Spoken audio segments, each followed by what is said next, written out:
warahmatullahi wabarakatuh. Hai, saya Faras Mutia Azhara dari kelas 1A, Program Studi Agribisnis, UIN Syarif Hidayatullah Jakarta, dengan nomor induk 112009200000034. Video ini saya buat untuk memenuhi tugas UTS, mata kuliah dasar-dasar manajemen yang diampu oleh Ibu Rizky.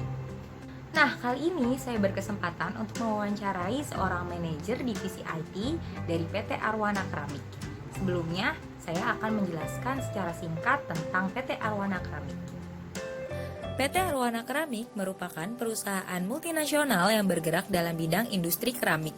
Perusahaan yang bermarkas di Jakarta ini telah berdiri sejak tahun 1993 dan mulai beroperasi secara komersial sejak tahun 1995. Ruang lingkup kegiatan perusahaan terutama dalam bidang industri keramik dan menjual hasil produksinya di dalam negeri. Sampai saat ini, PT Arwana Keramik telah memiliki 5 pabrik yang tersebar di seluruh Indonesia. Begitulah gambaran singkat yang bisa saya berikan.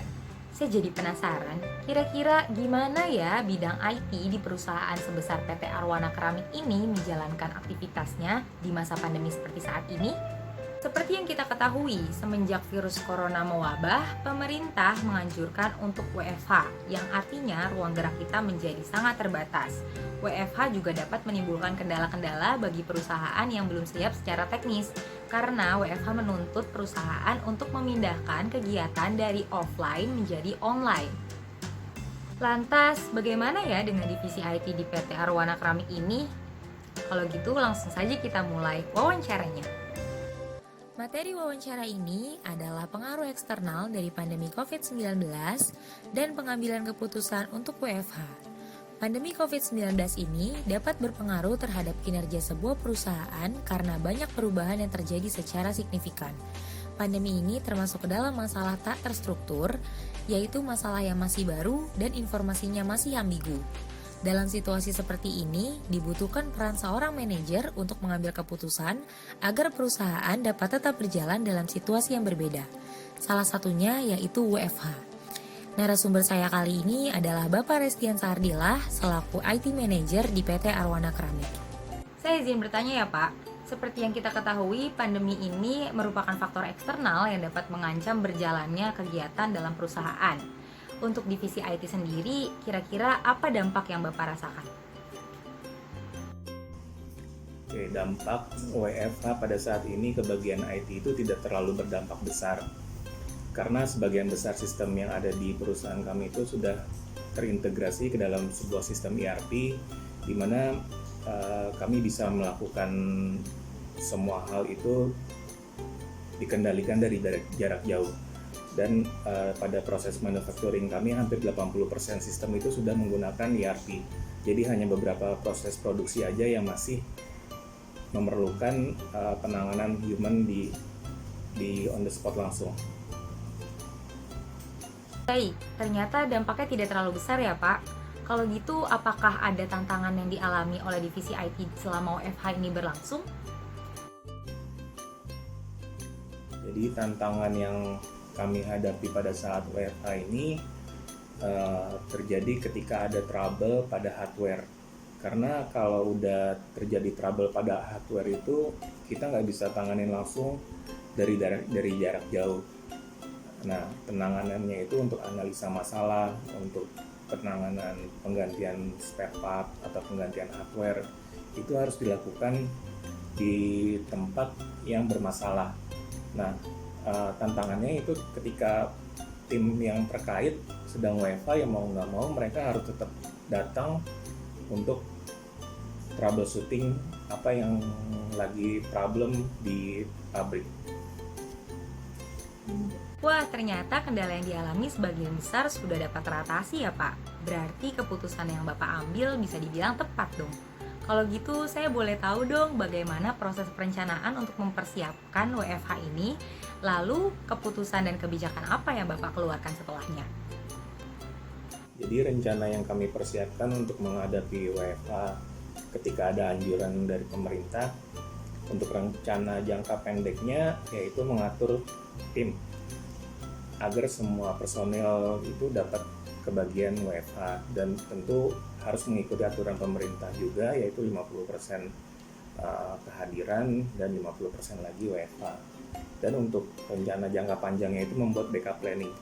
Jadi backup planning itu kita bikin untuk memastikan agar semua sistem itu berjalan dengan baik. Walaupun ada kendala, kita tetap masih bisa menanganinya dari jarak jauh. Karena di manufacturing kami itu mesin beroperasi selama 24 jam. Jadi ketika ada masalah, maka harus cepat kami tangani.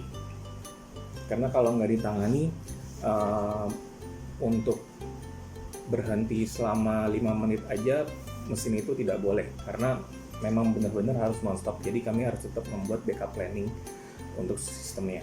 Kebijakan yang saya buat pada saat WFH ini mungkin dilihat dari jam kerjanya. Kalau misalkan jam kerjanya di kantor itu udah pasti berbeda dengan saat WFH, tapi ini berkaitan dengan deadline yang saya kasih kepada mereka. Jadi mau mereka jam kerjanya di rumah kapanpun, asal target waktu yang udah saya kasih itu tercapai, ya nggak ada masalah, karena mereka bisa mengatur waktu mereka sendiri. Mereka bisa mengatur waktu mereka bekerja di rumah sendiri. Nah, terus koordinasi yang kami lakukan pada saat WFH ini kan banyak media yang bisa kami pakai ya, mulai dari Zoom meeting, mulai dari grup WA dan lain-lain. Untuk laporan pun juga bisa kita tukar laporan itu, kirim laporan melalui email, melalui WhatsApp dan lain-lain, juga kita bisa lakukan itu. Dan di bagian IT itu kan terdiri dari 5 divisi. Jadi ada software engineering, ada database, ada tim design, tim networking, dan tim troubleshooting. Untuk keempat divisi yang di awal tadi sih nggak ada masalah, kecuali tim troubleshooting seperti yang sudah saya bilang tadi. Kalau misalkan ada masalah yang memang mengharuskan mereka datang, ya mau nggak mau mereka harus hadir untuk menangani masalah, untuk analisa masalah baru. Kita bisa melakukan action apa yang bakal kita lakukan selanjutnya. Baik, setelah semua kebijakan itu diimplementasikan dalam beberapa bulan ini, apakah menurut Bapak hasilnya sudah efektif? Terus dari kebijakan tersebut itu efektif atau enggaknya, ya bisa saya bilang sejauh ini sih efektif. Karena apa yang kami lakukan pada saat bekerja di kantor itu semua bisa kami handle pada saat WFH juga. Karena ini memungkinkan juga karena semua sistem yang ada di manufacturing kami itu udah terintegrasi dengan sistem ERP. Jadi sistem itu udah bisa kami akses melalui online. Jadi ketika ada masalah, ketika ada user yang perlu maksudnya user yang tidak tahu atau harus menanya kepada kami, itu kita bisa lakukan remote dari jarak jauh. Saya rasa sih ini ya cukup efektif lah. Tapi ya tergantung dari divisi juga sih. Mungkin kalau dari divisi IT sih saya bilang itu masih efektif kalau kita melakukan hal ini pada saat WFH. Wah, terima kasih banyak nih Pak sudah meluangkan waktu dan memberikan banyak informasi. Semoga semua kegiatan dalam perusahaannya tetap berjalan dengan lancar ya Pak. Nah, itu dia wawancara yang telah saya lakukan. Sekian video dari saya, terima kasih banyak telah menonton. Mohon maaf apabila ada kesalahan kata. Wassalamualaikum warahmatullahi wabarakatuh. Dadah!